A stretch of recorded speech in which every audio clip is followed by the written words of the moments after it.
nossa conversa de hoje, eu pergunto para vocês, né, sobre marcas. Nós, assim, acho que duvido aqui alguém que não tenha nenhuma marca física que quando você olha, você já lembra sobre o que originou aquela marca, sobre qual foi o início daquilo, como que foi a cicatrização. Acho que não existe essa pessoa aqui que não tenha marca nenhuma no corpo que faça relembrar. Eu tenho uma aqui, bem interessante, uma história bem, nada milagrosa, nada miraculoso, mas uma história bem assim, bem besta, né? Estava lá na 6ª série, tinha um chaveiro que era tipo de um canivetinho, e eu, idiotamente, o moleque da frente acaba cutucando. Aí ele, pô, meu, você vai me cortar com isso aí. Pô, nada. Pô, cara, você vai me cortar. Eu falei, não, pô, não tem nem fio isso aqui. Aí eu peguei e aí me cortei. E fiz um beiço aqui enorme no braço. E aí toda vez que eu olho aqui, eu lembro quanto a gente consegue ser tão idiota às vezes, né? E acho que não mudou isso com o tempo, né? Mas tem outras marcas que a gente tem fisicamente que nos lembram derrotas, vitórias, fracassos.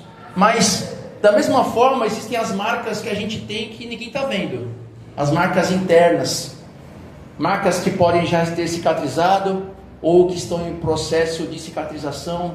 Marcas que podem ser alguma coisa que você viveu ou na sua família, ou na sua carreira, ou em qualquer ambiente que você tenha vivido, nesse tempo que você tem. Eu não conheço a história de todos aqui.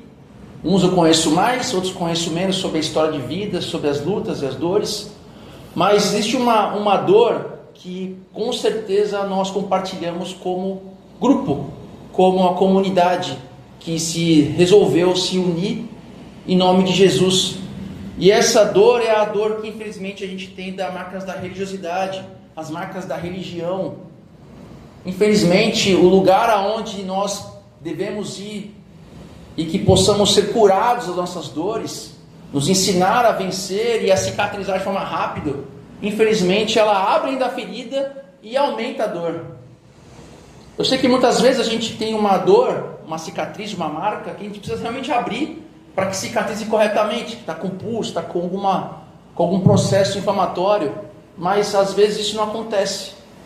E às vezes a gente vem até a comunidade, vem até uma igreja, procura uma igreja, e aquele local, ao invés de ser um local de refúgio, é um local onde você tem as suas dores expostas de forma a apontar para você o quanto ela é ruim para você, o quanto essas dores não são boas, e quanto essas dores só fazem você ter uma fé fraca. Então ela impõe sobre você algo que Deus nunca quis impor, e faz com que você tenha essas marcas como algo negativo na sua vida, mas essas marcas dizem quem você é.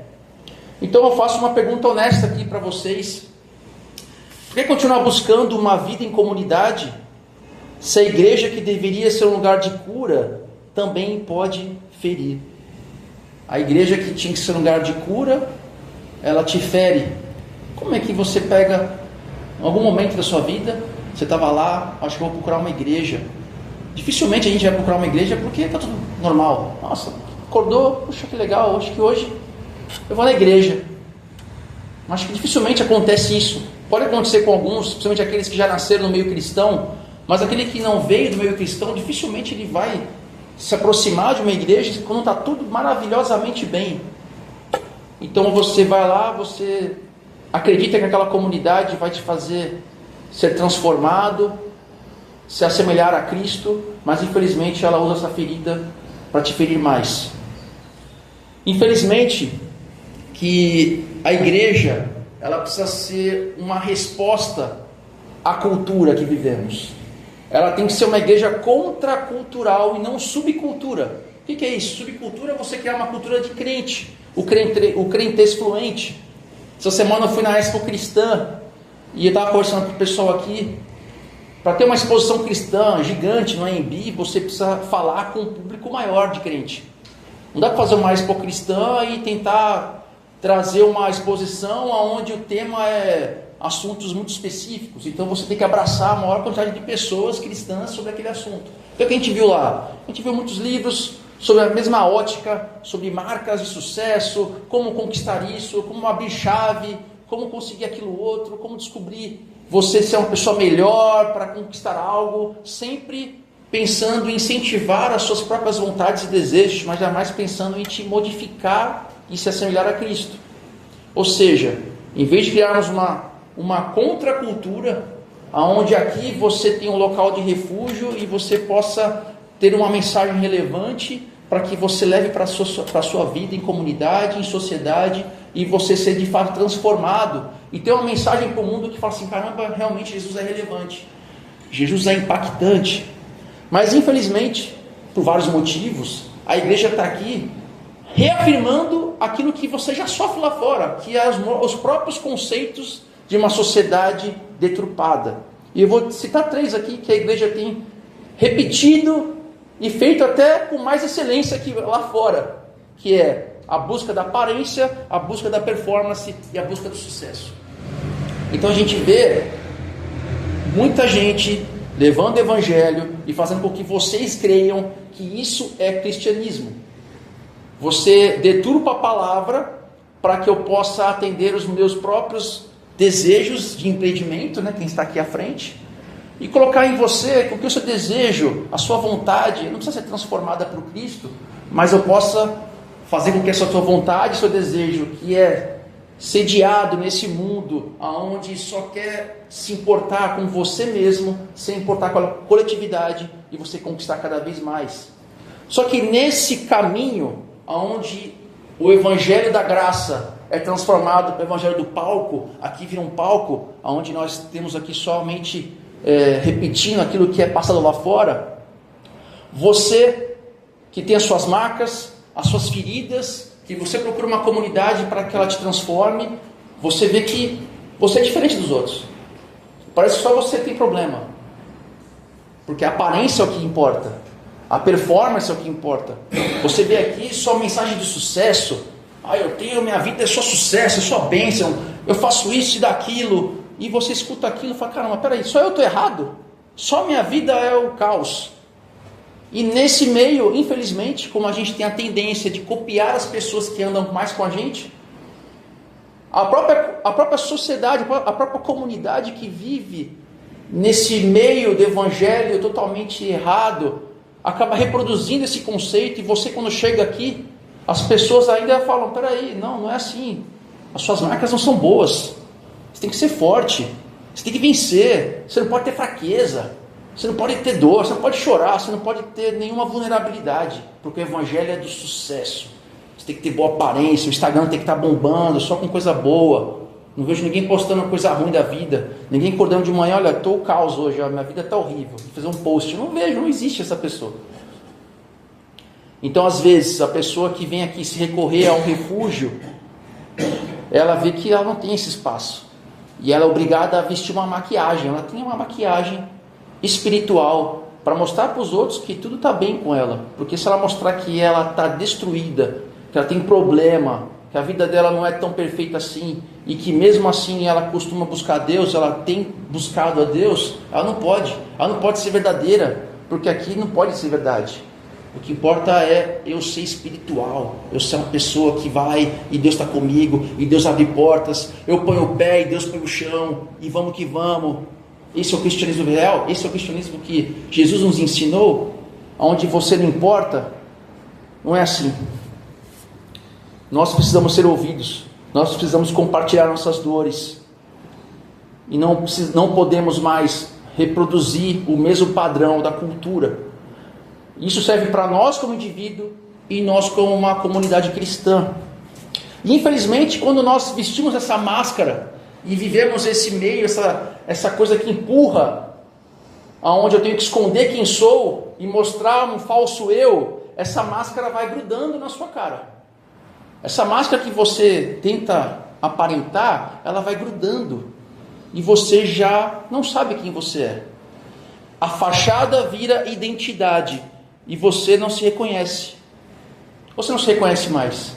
E a gente passa a ser uma igreja superficial, aonde nós não nos conhecemos de verdade, aonde você teme mostrar quem você é, porque se você mostrar quem você é, talvez você já seja reprimido, você vai ser maltratado, você vai ser tratado como aquilo que, peraí, você está Isso aí está errado. Não é esse o evangelho. Está com problema? Vença, lute. Onde já se viu? Você é um cristão. Vamos na igreja. Vamos fazer a obra de Deus. E você acaba se esquecendo de quem você realmente é. E nesse processo, existe algo dentro de nós que eu chamo de impostor. Brennan Manning, no livro Impostor que Vive em Mim, ele fala muito disso. Que às vezes o impostor que vive dentro de nós, ele nos sabota e toma o nosso lugar. Não tem como você tirar esse impostor que é o fruto do pecado que está em você. Só que você tem que anular ele e viver com base no que Cristo quer que você viva. Só que quando você está no meio onde só reproduz aquilo que a sociedade já está corrompida, uma sociedade onde o desempenho é importante e até você mesmo se sabota na luta do desempenho, e você, como diz Ben-Shahar, nós vemos uma sociedade do cansaço, e você está cansada, e você não tem mais um local de refúgio, e você vem para a igreja e é mais trabalho, e você não importa, o que importa é a igreja, é a obra. Você dá lugar ao impostor, e esse falso eu sabota você, te sufoca, e às vezes você acaba não sabendo mais quem você é. Por isso que a mensagem de hoje é a liberdade de ser sem cera. É isso mesmo, cera. Cera. Você sabia que a palavra sinceridade vem do latim sine cera, que significa sem cera? A origem dessa palavra, eu não sabia exatamente que era essa a origem. Eu tinha uma outra ideia da origem. Mas a origem de fato é que lá na Roma Antiga, os comerciantes desonestos usavam a cera para cobrir rachaduras em estátuas, para vender. Então eles pegavam as estátuas que tinham vários problemas. Quando você chegava perto, você via ranhuras, via defeitos do próprio autor daquela estátua, ou de transporte. E eles tampavam com a cera para mostrar que ela era pura, para mostrar que ela estava legal, bonita por fora. Mas na verdade ela estava tampando aquilo que ela era. As suas rachaduras, os seus defeitos, era essa a arte daquela estátua. Mas eles não viam assim. E Deus nos chama exatamente ao contrário disso. Ele quer que você não tenha essa cera, que você seja honesto, que você não se esconde por trás de uma cera, para que as pessoas só vejam o que você não é, e elas te aprovem, para que elas não te rejeitem, porque se você ser quem você é de fato, você será rejeitado, até por quem está aqui na frente, pelos irmãos, porque lá fora a gente já sabe que se você ser você, vai tomar paulada. Então aqui que deveria ser diferente, a gente só reproduz a mesma mensagem. E aí Paulo fala muito sobre isso. Então eu queria que vocês abrissem a Bíblia em 2 Coríntios 4, de 1 a 2.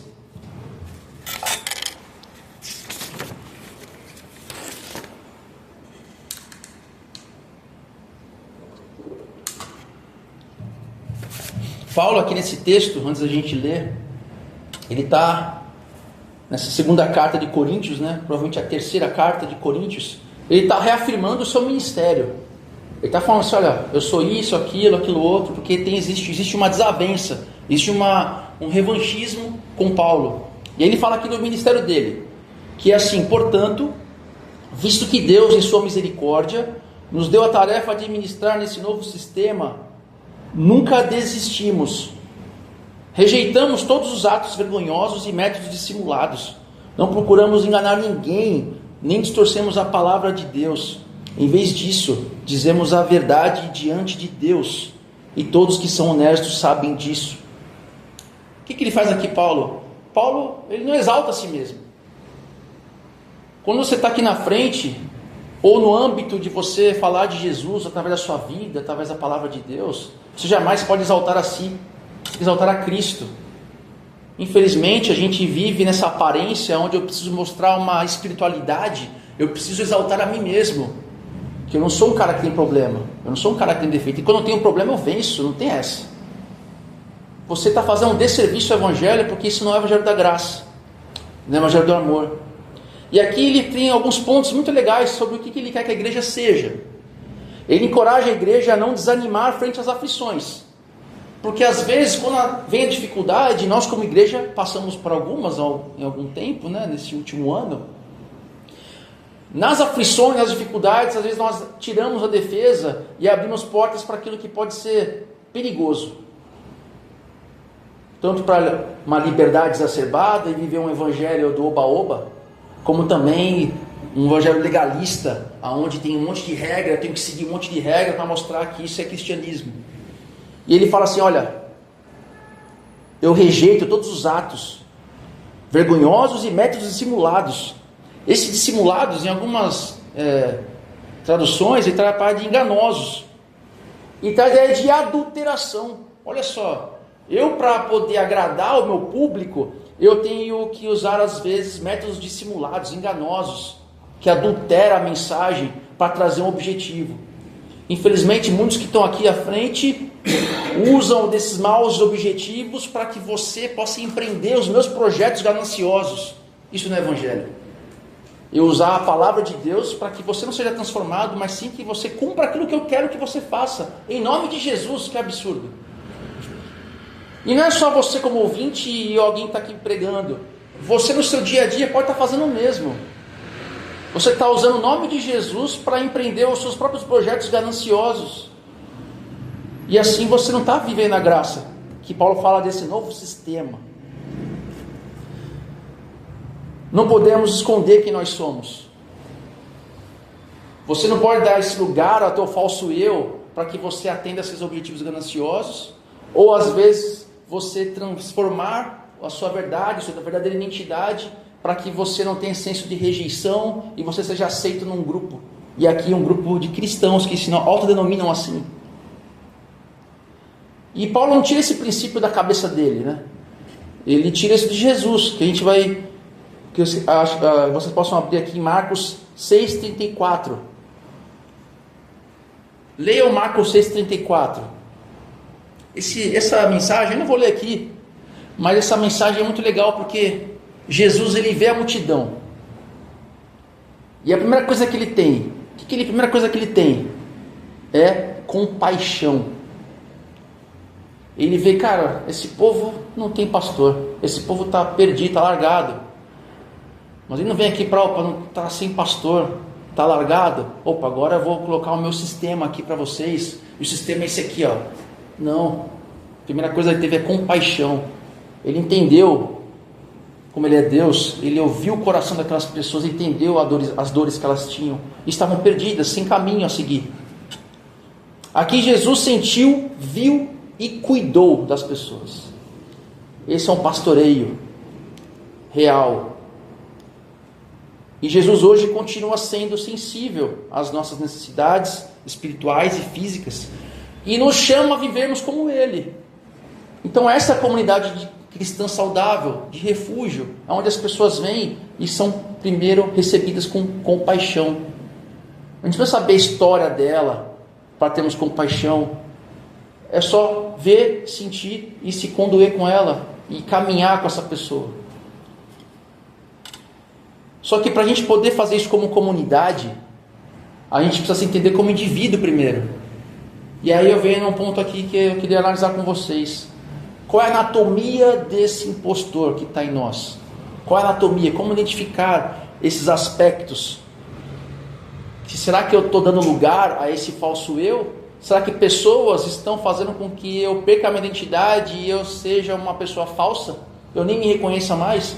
Então o Bernamini traz 3 aspectos que eu trouxe aqui. O primeiro aspecto é o medo da rejeição. Dizemos sim quando queremos dizer não, porque tememos não corresponder às expectativas. Aí a gente entra na performance. Às vezes por um empreendimento errado, uma vontade errada, que não tem nada de cristianismo, nada de evangelho, você tem medo de dizer não. Talvez esse não é momento para você. Só que você tem medo de falar não. Talvez aquela época não é legal para você. Você não estou bem.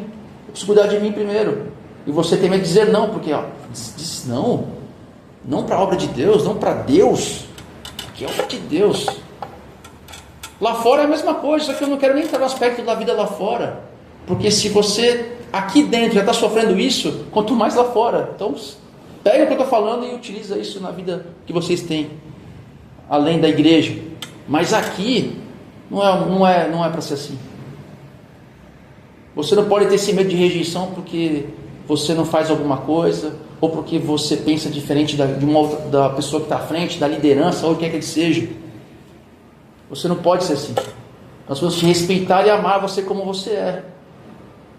E se aquele caminho que você está trilhando, pelo meio da rejeição, não for de Deus, no caminhar do Evangelho, você será transformada, porque as pessoas serão exemplo para você e você será transformado por isso. Eu não preciso te cobrar, eu não preciso estar em cima de você. Será que você tem medo da rejeição e dando lugar a um falso eu para assumir compromisso a qual você não queria assumir? O outro aspecto é a busca para aprovação. Procuramos aplausos humanos em vez da aprovação de Deus. Parece que isso aqui é o que mais acontece no Evangelho. Você ganha uma plaquinha, você ganha um nome, um cargo, a partir daquele momento você está feliz. Porque, caramba, eu estou fazendo a obra de Deus, olha que maravilha, olha que bênção. A sua vida está toda quebrada, está toda destruída e ninguém está nem aí para você. Você já está com uma máscara fingindo quem você não é. E nesse processo você está lá buscando performance e buscando aprovação ainda. Você está dando lugar a um falso eu, e esse eu vai ser transformado totalmente, você não vai se reconhecer mais. Gálatas 1:10, Paulo diz: acaso estou tentando conquistar a aprovação das pessoas? Ou será que eu procuro a aprovação de Deus? Se meu objetivo fosse agradar as pessoas, não seria servo de Cristo. Muitos acabam usando esse pretexto para inverter a mensagem. Fala assim, não, você está contra a obra de Deus? Negativo. Quem já se viu? Quem é você para ir contra a obra de Deus? Se você busca para a aprovação de pessoas e não de Deus, você está dando lugar a um falso eu. E a terceira anatomia de um impostor que nós precisamos identificar é ativismo como fuga. Você está destruído, você está com a sua vida que você vê as outras, parece que os outros são mais crentes que você. Você está numa comunidade onde, se você se abrir, vai sofrer mais ainda. Então você fala assim, então eu vou cair de cabeça no ativismo, porque quem sabe, vendo essa performance, vendo quem está à frente, vendo a liderança, olha, eles são muito crentes, olha, eles são crentes demais. Talvez eu consiga chegar nesse patamar e a minha vida ser transformada de forma automática. Então você preenche a sua vida de tarefas, de um monte de coisa, para não encarar a sua fragilidade, a sua vulnerabilidade. Então você deixa a fragilidade, a vulnerabilidade de lado, na esperança que fazendo um monte de coisa você seja transformado. E ativismo não muda ninguém.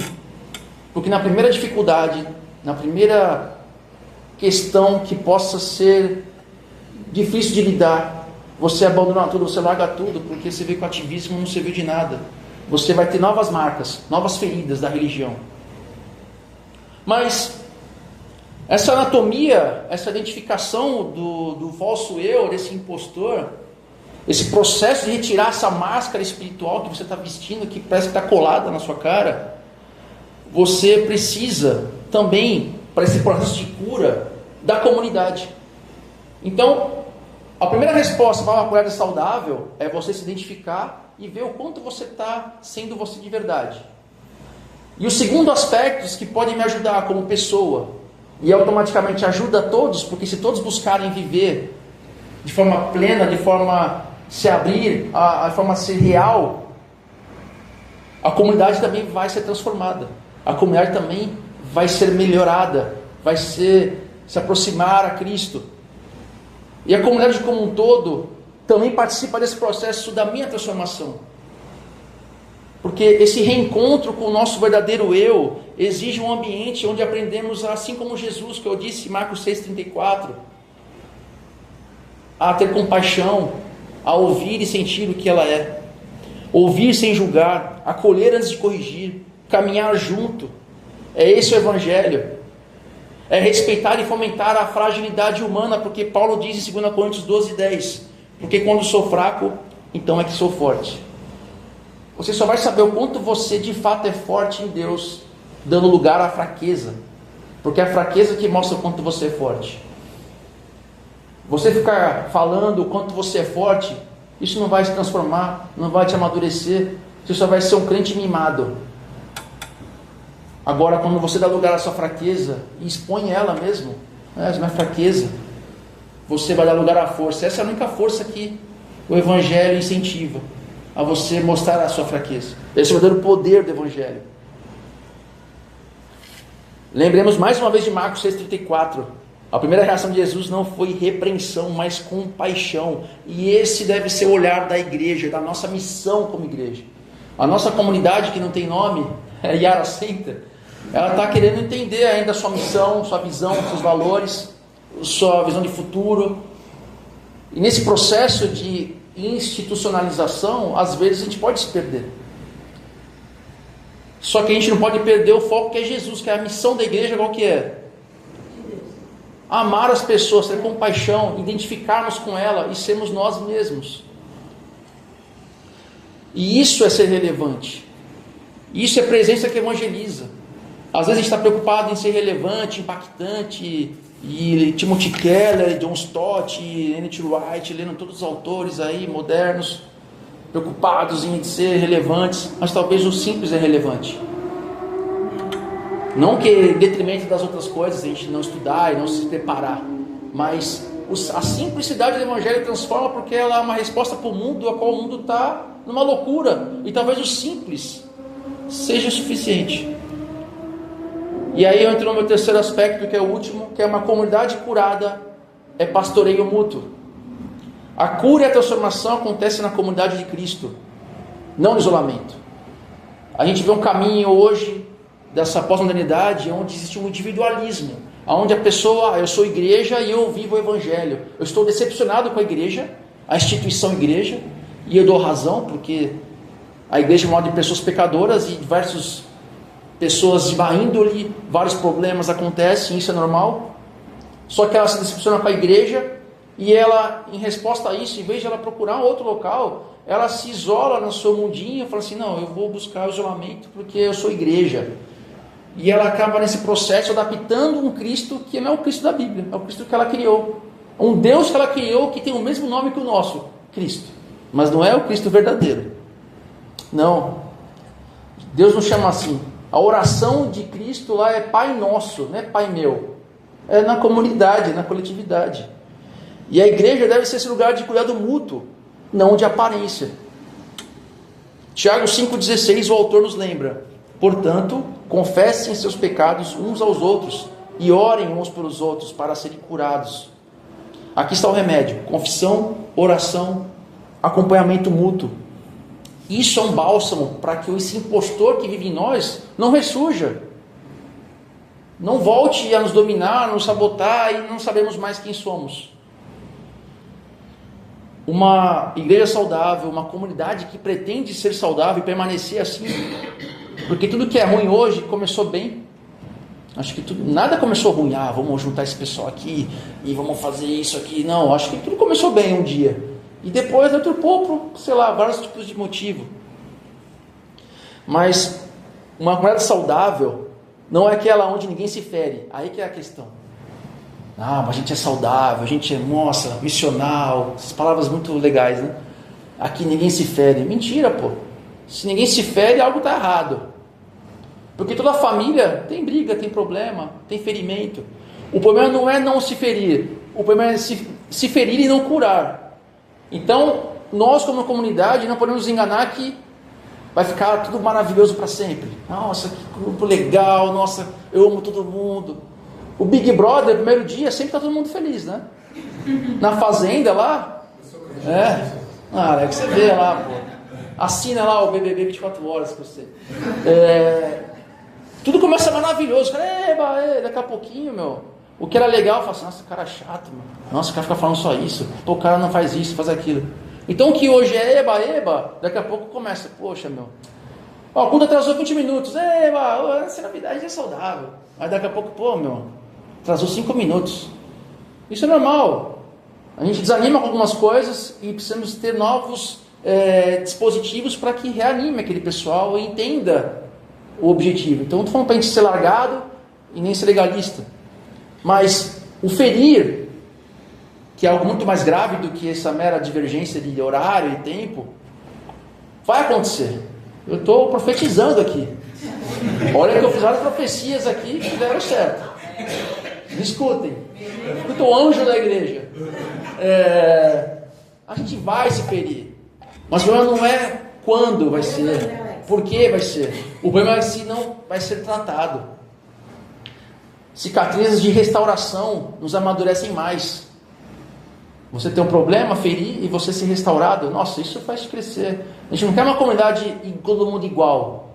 A gente quer pessoas diferentes, mas que nessa diferença a gente cresça junto. Não é todo mundo uniformemente igual. Isso não é evangelho. Isso é impor uma vontade que a gente quer sobre as outras pessoas. Isso a gente já faz lá fora, não precisa fazer aqui dentro. A responsabilidade pastoral, o cuidado mútuo, esse é o mais importante. Hoje, a igreja, nossa comunidade, sem nome, você não tem mais aquele pretexto de falar assim, por que o pastor não faz isso? Por que o líder não faz aquilo? Por que blá, blá, blá? Não, agora você é a resposta da sua pergunta. Por que você não faz isso? Aqui, agora o cuidado é mútuo. Você é responsável pelo outro. Não tem mais escapatória. Se aqui a gente quer ser um lugar de refúgio, um espaço seguro para a vulnerabilidade, você tem que operar na vida das pessoas. Você é um instrumento de Deus na vida das pessoas. Talvez você é a resposta para o outro. E a gente vai para aplicações práticas para a gente encerrar. Abandone a maquiagem espiritual. Seja honesto radicalmente diante de Deus. Se abra a transformação. Abra espaço para que você seja você mesmo. E que isso possa nos transformar como comunidade. Porque pessoas verdadeiras fazem uma comunidade saudável. Se a gente quer ser saudável, a gente tem que ser verdadeiro. 2, seja refúgio, não arena. Aqui é uma comunidade, um espaço seguro para a vulnerabilidade. Não uma arena onde eu imponho a minha vontade. Lute contra o medo da rejeição. Não seja uma pessoa que se move por ser aceito, por aceitabilidade. Eu não estou falando para você ser um revoltado e não aceita nada de ninguém, não é isso. Eu estou falando que você não trabalhe com a rejeição, que as pessoas te vejam de uma forma melhor. Você vista uma aparência falsa para que as pessoas vejam você melhor. Não seja isso. Porque a sua verdadeira aceitação já tem da pessoa mais importante, que é Deus. Ele te aceitou. Ele te aceita tanto que Ele vai te transformar. Ele gosta tanto de você que aquilo que está errado Ele vai te transformar. Ele não vai deixar você como está. Não se preocupe com conquista, com imagem, com a espiritualidade idealizada. Nossa, como eu queria ser tal pessoa. Esqueça, Ele é pecador como você também. Assuma a sua vulnerabilidade. A vulnerabilidade é força, não é fraqueza. Tenha coragem de ser quem você é. Isso é força. E tenha o olhar de Jesus. Se importe com o outro. E escolha alguém essa semana para fazer diferença como Jesus. Escolha alguém essa semana para ouvir, para encorajar, para orar. Se desafie. Eu, pessoalmente, não sou muito de ficar... algo meu, minha fraqueza. Eu não sou uma pessoa muito assim de ficar, então, não sei o que, de conversa. Mas a gente tem que se esforçar para ser assim. Esse é o evangelho. Não sou muito. Eu falo no meu trabalho, se eu pudesse trabalhar numa sala que tivesse só eu, entrasse às 8 e saísse às 18, seria maravilhoso. Mas não, eu sou obrigado a falar com as pessoas.